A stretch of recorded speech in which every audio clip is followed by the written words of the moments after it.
Journey IFC strives to create safe spaces to worship God.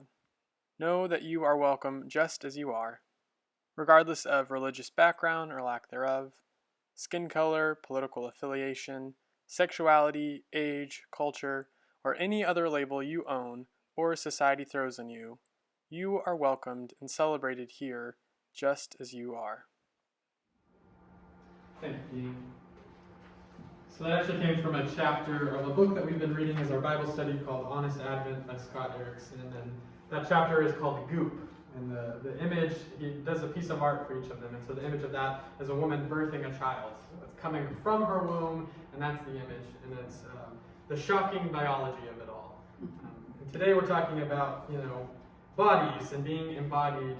And we're going to have a story about Zechariah, who is the father of John the Baptist, husband to Elizabeth. And last week we talked about John the Baptist preparing the way for the Lord. But now we're going to talk about the people who prepared the way for the guy who said to prepare the way for the Lord.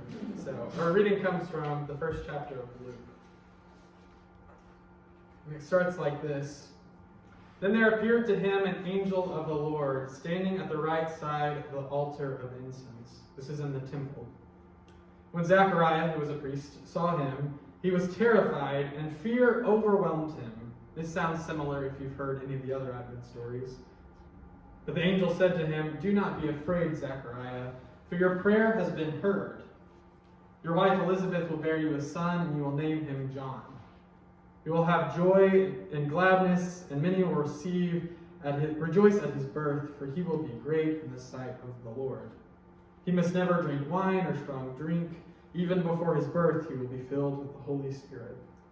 He will turn many of the people of Israel to the Lord their God. With the spirit and power of Elijah, he will go before them to turn the hearts of parents to their children, and the disobedient to the wisdom of the righteous, to make ready people prepared for the Lord."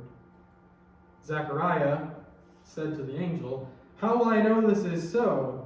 For I am an old man, and my wife is getting on in years." That's a nice way of saying my wife is also old. I'm old, but my wife is, I can't say her age. Yeah.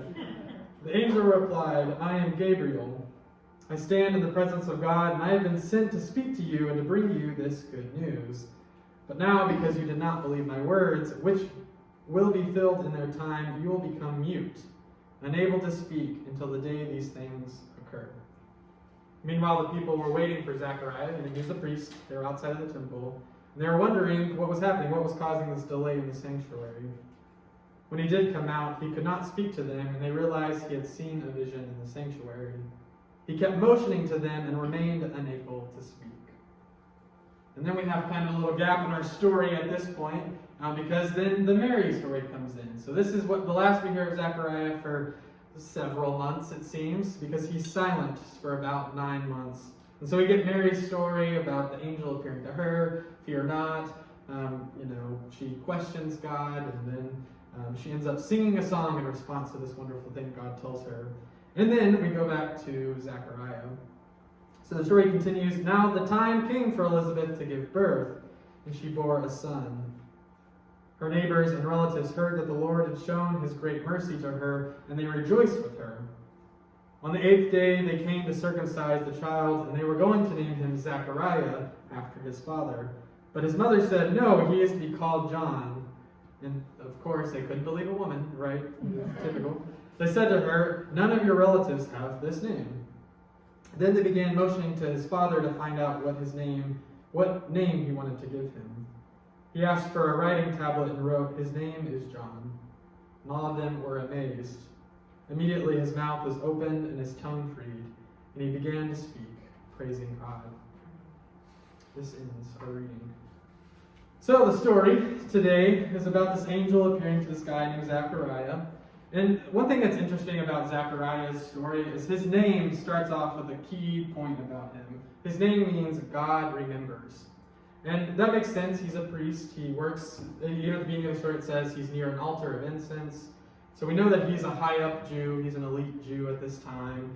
His wife, Elizabeth, is in the line of Aaron, which was the priestly tradition. And so they're coming from the elite people. They are the high-end Jews at this time. But unlike the other Advent stories, the other stories, they're all about vulnerabilities, of the weakness, of the people that were counted out. And this is the first time we get a story where it's the people you expect an angel to appear to. But the problem is that they're older. So that's what their weakness is, it seems, is that they can't have kids because of their age. And at this point, the angel has visited a lot of people, right? We had Mary visited by the angel, the shepherds, we've talked about that. Many people get visited by this angel Gabriel, and everyone's always terrified. And I love that. I think the shocking biology of it all, when God becomes embodied, is a shock to these people. He's told that his wife will have a son, and they are to name him John. And he's told all of the great things John will do. But much like Mary, he questions, how can this be? How can this happen? I'm old, my wife is on in years. Not old, she's on in years. How can this be? And while Mary wasn't silenced, he was silenced for the entire pregnancy, for 9 months. This preacher, this priest, this guy who was out there doing God's work, preaching, teaching, whatever, was silenced until this prophetic word came true, that he would have a son, and he was to name him John. And so the people are outside wondering, well, what's happening? They were waiting for Zechariah to come out of the temple. When he comes out, he can't speak, and he starts waving around, doing this weird charade thing, trying to tell them of the amazing thing that just happened, and that he can no longer speak because of it.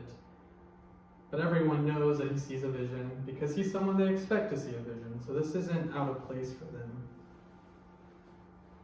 Then we get to the second part of the story, after many months of Zechariah being in silence. We don't know what happened to Zechariah in that time. I'm assuming he learned to listen a little better because he couldn't, speak. He probably had to talk to his wife a little more, had to understand what was going on in her life. He even had to talk about Mary's life, this young vulnerable woman that came to his wife to get advice. He had to be silent. He had to listen. It's an interesting story because the time comes when Elizabeth has the baby and she wants to name him John, like the angel said to do. She knows the deal, and everyone questions her. They're like, no, that's not what Zechariah is. He's a boy. He's supposed to have the same name. That's how this works. And she says, no, its name is John. And then they go to Zechariah and they ask him because they don't trust this woman's voice, like I said.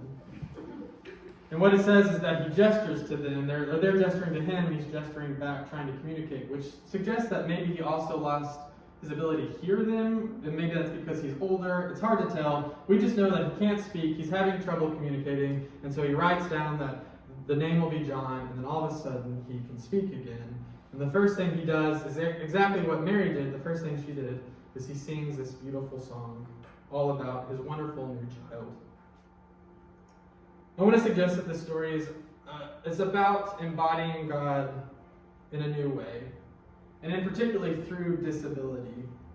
And by disability, I think people who are differently abled, and I think people who are differently abled come to the story and they read it very differently than me, who is an able-bodied individual, because it seemingly shows a God who uses disability to punish this person for being, a doubting Thomas. We also punished that character too.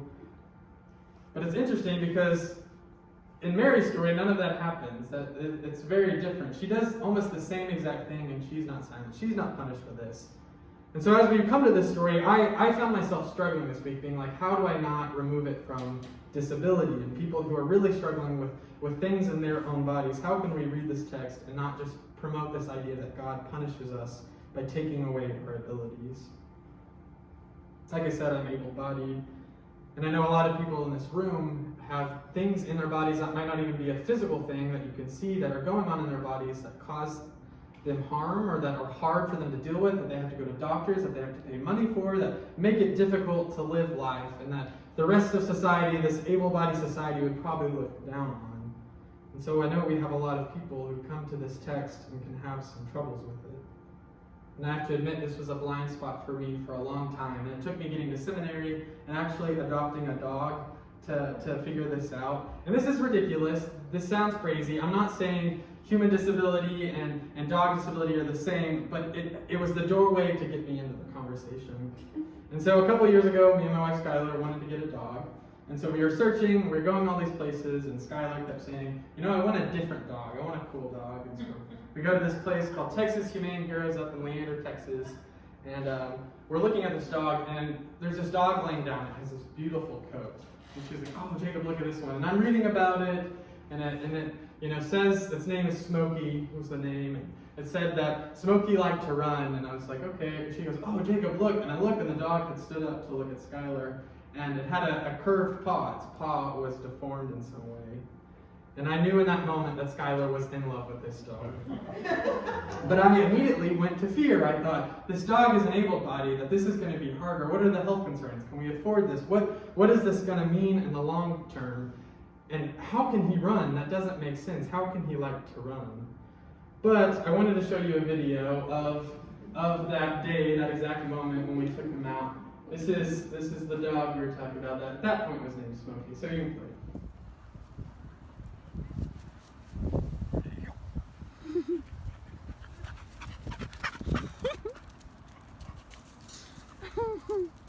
And run back. Good job!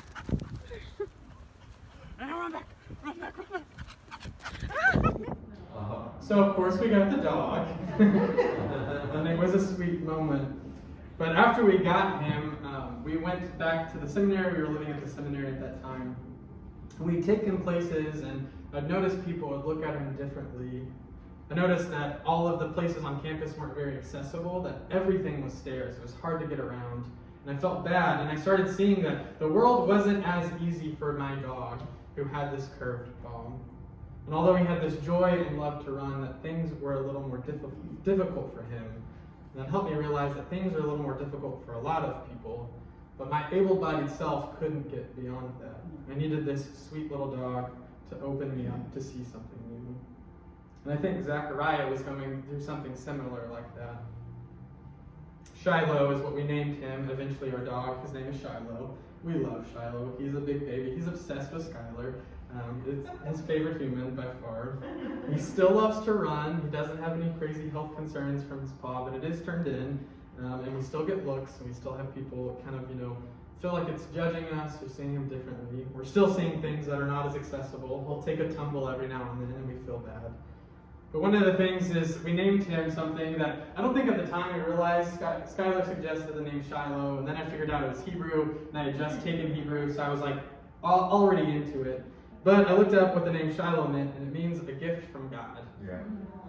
And I have to be honest, this dog has been a huge gift from God, in more ways than I can even imagine. Not just the fact that he's a loving dog, but that he also opened up my perspective to see things in a new way. And so I think that's what Zechariah had, is this moment where his life was opened up, where he had to see things in a new way. And he probably was really frustrated, and there probably was a lot of shame, and he had just lost his career. The thing that was most important to him, he was this prominent man. He was, in the temples preaching, doing his thing, and he lost his ability to do any of that. All he could do was sign, and that probably was pretty limiting to what he thought God wanted him to do in the world, to preach, teach, and speak. But I think Zechariah was given a new task from God. And I think he was given the task to learn new ways of embodying God's Spirit in this world and learning the experience of others. Because when we read this story and see it as a punishment from God, I think that is limiting. I think that makes us see this really angry God, and I will not preach that theology. I don't like that idea, that God gives us punishment. Yep, thank you. I got a hand up there for that one. Because you know what? Mary wasn't punished. And all of these people who were vulnerable weren't punished. They were celebrated, and they were brought into the picture. And the only person who loses anything is the person who had the most to lose, who's at the highest place. So I think this is a story of humility, not about punishment. Because Zechariah wouldn't fit in the story if he wasn't humbled in this moment, because he had too much going for him, and so far all of it's been that goopy mess. It hasn't made sense. Mary doesn't make sense that she was chosen, and the shepherds don't make sense that they're the first people to see God. And so when Zechariah is chosen, it's like, well, that makes sense. But then God said, let's make it not make sense. let's get Zechariah out of the picture, and let's focus on Elizabeth and Mary. Let's give them a voice in this story. It reminds me that God needs imperfect people, and we love imperfect people here at Journey, right? We even have some socks that say it. I found those a week ago. It was really awesome. All of the staff have socks that say that. That was their Christmas gift for me. So. But I think what happened is that Zechariah needed to learn to listen better. And so he got 9 months of doing that, of being silent, of having to learn to use his body to communicate in new ways. So the challenge for us is to figure out how God is calling us to be embodied in new ways.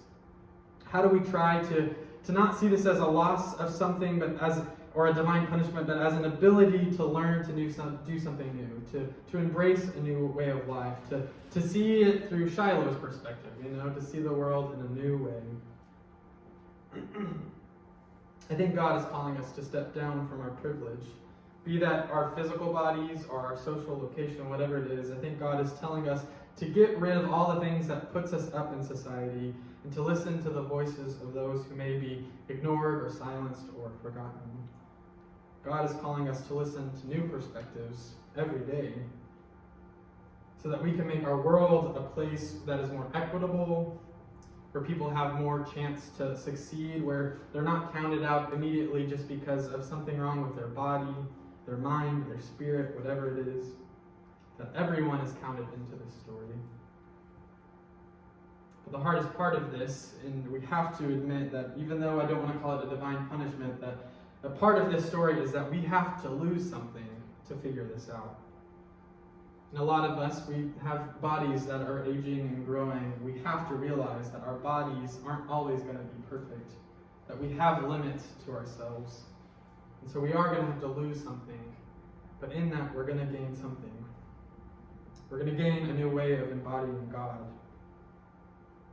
And again, it's a reminder that God does not choose only the perfect people. In fact, God makes the perfect people less perfect every day. God has a preference in this story for the oppressed, for the poor, the vulnerable, the outcast, the unexpected, as we talked about. And especially right now for those who are differently abled. Because God loves imperfection and chooses imperfection over and over and over again in this story and in our lives. And so this means that God can even choose us just as we are right now in our imperfect humanity and even in our imperfect bodies, that God can do wonderful things. I'm reminded of a family friend who passed away a couple of years ago who had cancer, and she said that, this is terrible, this is awful what's happening in my body, but I know God knows everything that's happening in every cell of my body. That humility there opened me up, seeing that it's not God doing some kind of punishment, but that it's teaching us to see God in new ways. That can be tough, that can look like losing something. But I'm reminded by the names of Zechariah and Shiloh that there is some hope in this. Because Zechariah teaches us that God remembers us, the name Zechariah. God remembers us where we're at in our imperfection. And Shiloh reminds us that we are a gift from God. So just as we are in our imperfect bodies, let's take heart and listen. Let's try to hear other people who are needing help, who are disabled maybe, either physically, spiritually, mentally, whatever. Because I think God is teaching us new ways to embody God's love this season of Advent. Amen.